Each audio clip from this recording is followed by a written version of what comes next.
Steve, how are you doing today? I'm doing well, and yourself? Good, good. I'm really interested to hear about how this kind of all came together quite suddenly. I heard that you got the news on Thursday the 6th. Kind of play it back for me. What were you doing? What was going on? When did it happen? And what were you thinking when you heard?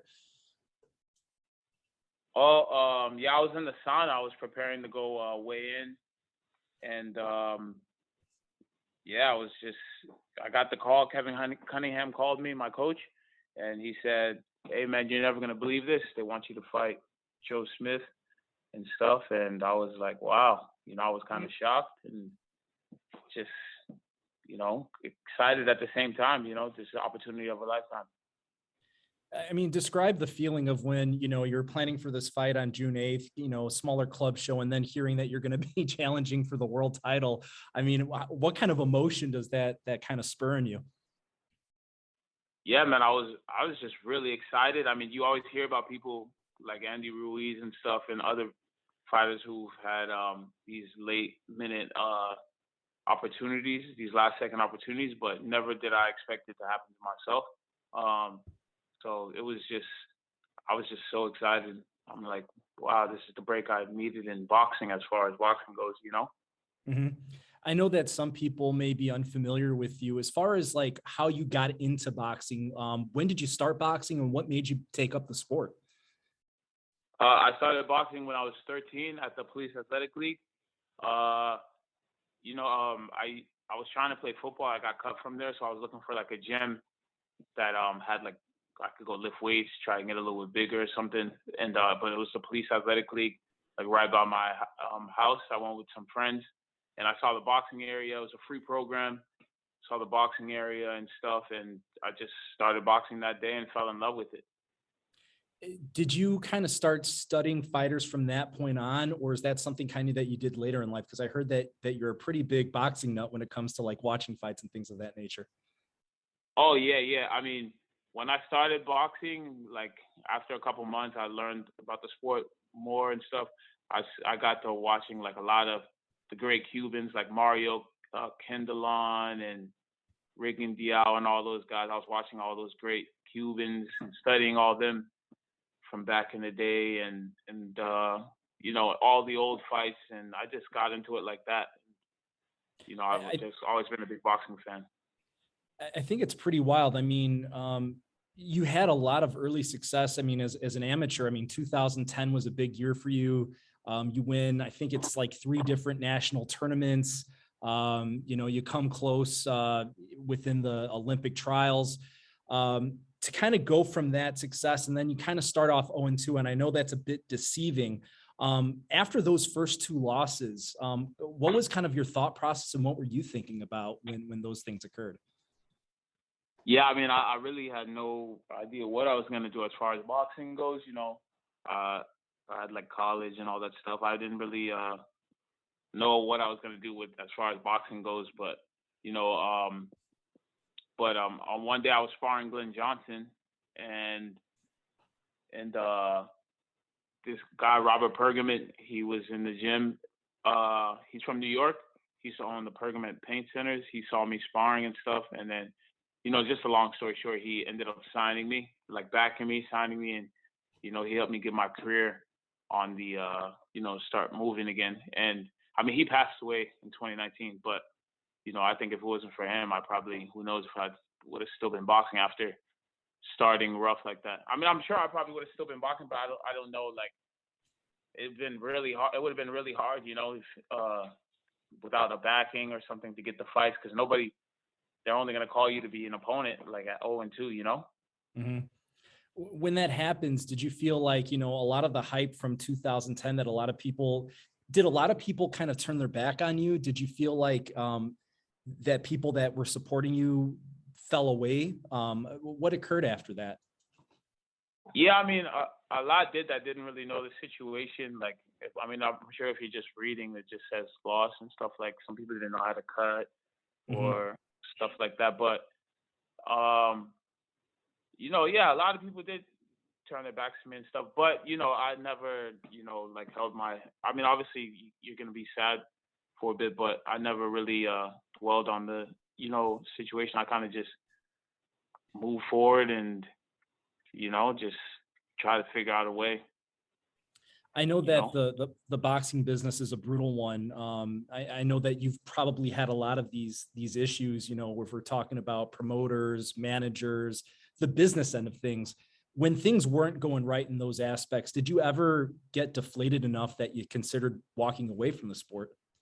I mean, at times, you're always gonna have your days where you're just like, fuck, like, where you're just like, God, show me something. But at times, but I think running into Mr. Pergman and stuff, he definitely made things a lot easier. I mean, I knew it was gonna be a grind to get to where we're gonna be at now, but I think without that type of backing at the time, like none of this stuff would have been possible to even get back in the mix and stuff because, yeah, 0-2, I mean, it's unheard of for anybody to even work with someone at 0-2, Mm-hmm. You seem to get along really well with people. I know a lot of people bring you into their training camps and work with you. What year was it that you became acquainted with Erickson Lubin and then connected with Kevin Cunningham? Oh, well, I've been friends with Erickson Lubin since he was like 8. I mean, we're both from the Florida boxing. We've known each other from the amateurs and stuff. But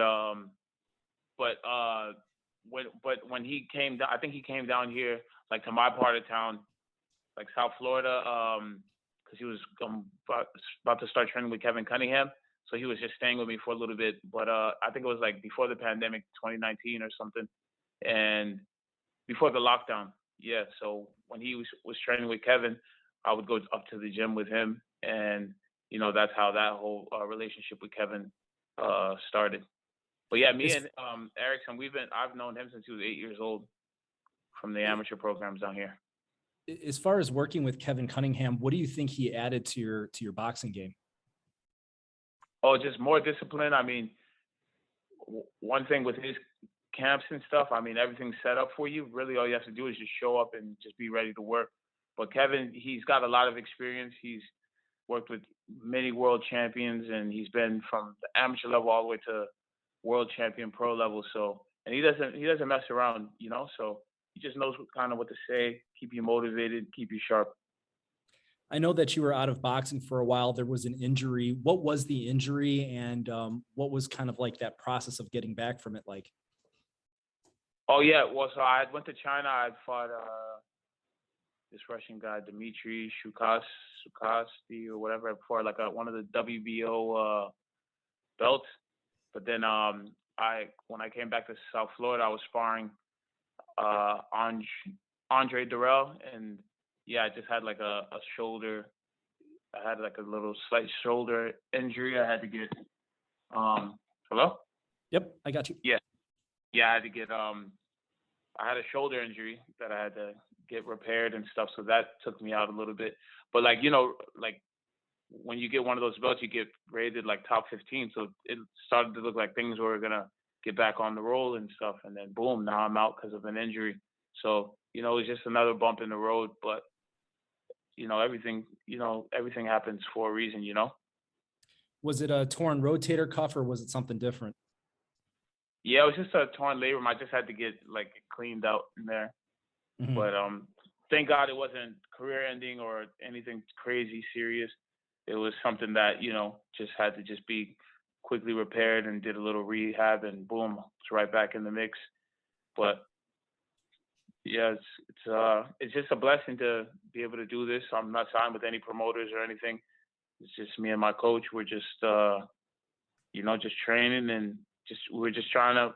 We had no idea this was gonna happen. We're just trying to stay busy on a local show and hopefully get called for a decent fight, and boom, this is more than decent. A final question for me. I know you got a busy day and you've been probably talking to a lot of reporters, but as far as, your amateur experience, I mean, you had a really good amateur background. You did some really nice things. How vital do you think that will be in your chances against Joe Smith? Do you think that's something that maybe people aren't taking into account when factoring you into this fight? Yeah, I mean, obviously the amateurs and the pros are two different ball games, but I've fought all over the world. I've fought some of the best guys in the world.